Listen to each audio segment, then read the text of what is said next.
പഞ്ചമവേദം എന്നാണ് രാമായണവും മഹാഭാരതവും എല്ലാം അറിയപ്പെടുന്നത്. ഉവ്വ. പഞ്ചമവേദങ്ങളുടെ പരമ്പരയിൽ ലിസ്റ്റിൽ പെടും ഇത്. പഞ്ചമവേദത്തിൽ പെടുന്നതാണ് രാമായണവും മഹാഭാരതവും ഒക്കെ.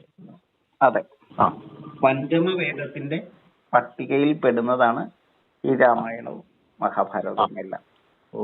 അപ്പോ ഇത് സ്മൃതികളാണ്. സ്മൃതികൾ ഓർമ്മകളാണ്. ഓർമ്മകൾ എന്താണ്? ചരിത്രമാണ്. ഇതിഹാസം എന്നാൽ ഇത് ഇവിടെ സംഭവിച്ചത് എന്നാണ് അർത്ഥം. ഭാരതത്തിന്റെ ചരിത്രത്തിലെ ഒരിക്കലും മറക്കാനാകാത്ത രണ്ട് കാലഘട്ടത്തിന്റെ ചരിത്രമാണ് രാമായണവും മഹാഭാരതവും. അപ്പൊ അത് ഓർമ്മകളാണ്. ഒരിക്കലും വിസ്മൃതിയിലേക്ക് പോകാതെ സൂക്ഷിക്കേണ്ട, നമ്മൾ ഓരോ ഭാരതീയരും ലോകത്തെ മുഴുവൻ ജനതയും അറിഞ്ഞിരിക്കേണ്ട ചരിത്രങ്ങളാണ് മാനവരാശിയെ സംബന്ധിച്ചിടത്തോളം. അതാണ് സ്മൃതികൾ. അതിനെയാണ് പ്രണവവേദത്തിന്റെ പട്ടികയിൽപ്പെടുത്തിയിരിക്കുന്നത്. അപ്പൊ പ്രണവവേദം എന്ന് പറഞ്ഞാൽ പ്രാണന്റെ പ്രയാണത്തിലുണ്ടാകുന്ന സർവ്വ അറിവുകളും പ്രണവവേദത്തിൽപ്പെടും.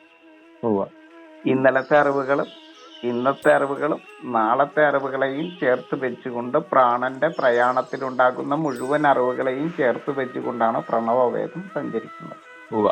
നമ്മൾ ഇന്നലത്തെ അറിവുകളെ മാത്രമല്ല ഭാരതം സ്വീകരിക്കുന്നത്, ഇന്നത്തേതിനെയുമല്ല നാളത്തേതിനെയും ചേർത്ത് വെക്കുവാനുള്ള ആ വേദാന്തമാണ് ഭാരതം ലോകത്തിനോട് പറയുന്നത്.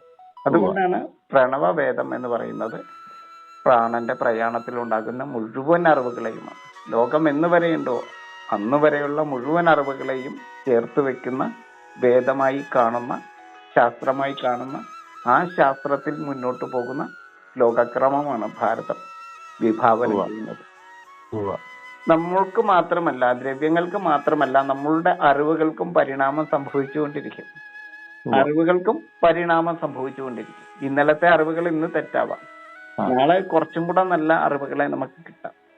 അപ്പൊ അറിവുകൾക്ക് പരിണാമം സംഭവിക്കുന്നത് കൊണ്ട് തന്നെ ഇന്നലത്തേതിനെയും ഇന്നത്തേതിനെയും നാളത്തേതിനെയും ചേർത്ത് വെക്കുവാനുള്ള ആ ഏറ്റവും ശാസ്ത്രത്തിൽ ഉചിതമായിട്ടുള്ള രീതിയിൽ, ശാസ്ത്രത്തിന്റെ ഏറ്റവും മഹത്തരമായിട്ടുള്ള ആ ഗുണങ്ങളെ അനുഭവിക്കുന്നതിന് വേണ്ടിയിട്ട് പ്രണവവേദത്തിലൂടെയാണ് ഓരോ മനുഷ്യരും ജീവിക്കേണ്ടത്. ഭാരതീയര് മാത്രമല്ല, സർവ്വ ആളുകളും.